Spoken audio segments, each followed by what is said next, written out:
佢今日收7點半，因為搭車過去幾耐？半個鐘，因為我哋坐特急。但係搭完過去京都嗰度之後就要轉車咯，係啊。仲有粒鐘體驗館。係啊。唔知幾時去到？唔知點樣去到呢個體驗館？唔知京都點樣去？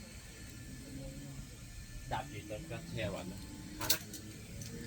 佢哋發緊脾氣，佢都唔係玩緊嘅，有咯。但係咪唔係貓頭鷹？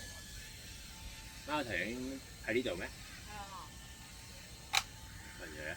你想睇貓頭鷹啊？定去武士館啊？去貓頭鷹好唔好啊？你中意鹿係咪啊？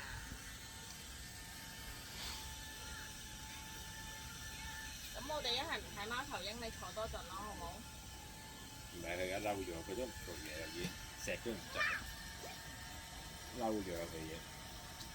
好啊。行啦，或者真係嬲，坐5分鐘又係嬲，坐20分鐘都係嬲。咁去唔去貓頭鷹館啊？去唔去啊？去唔去貓頭鷹館？冇啊，唔係啊，冇㗎，冇㗎，唔係啊。咁你飲啖水啦。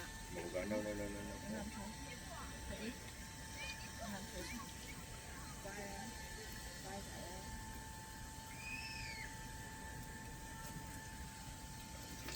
我洗手。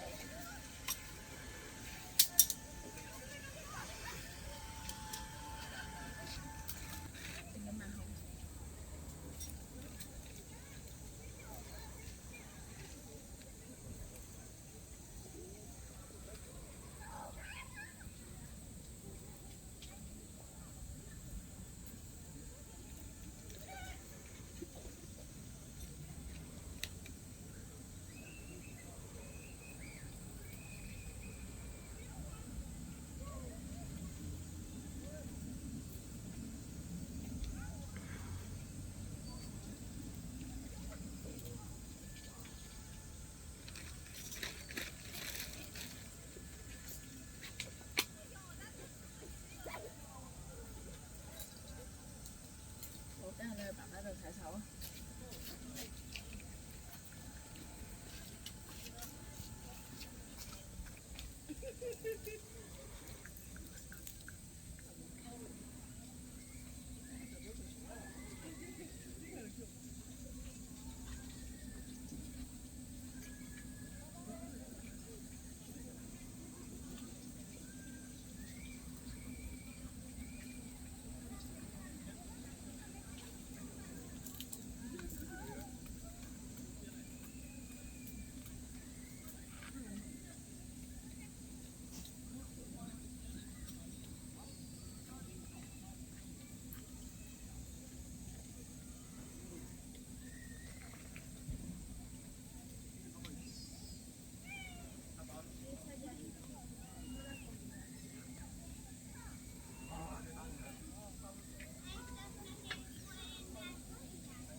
！Sí, pero yo solo te digo que el peor momento que ha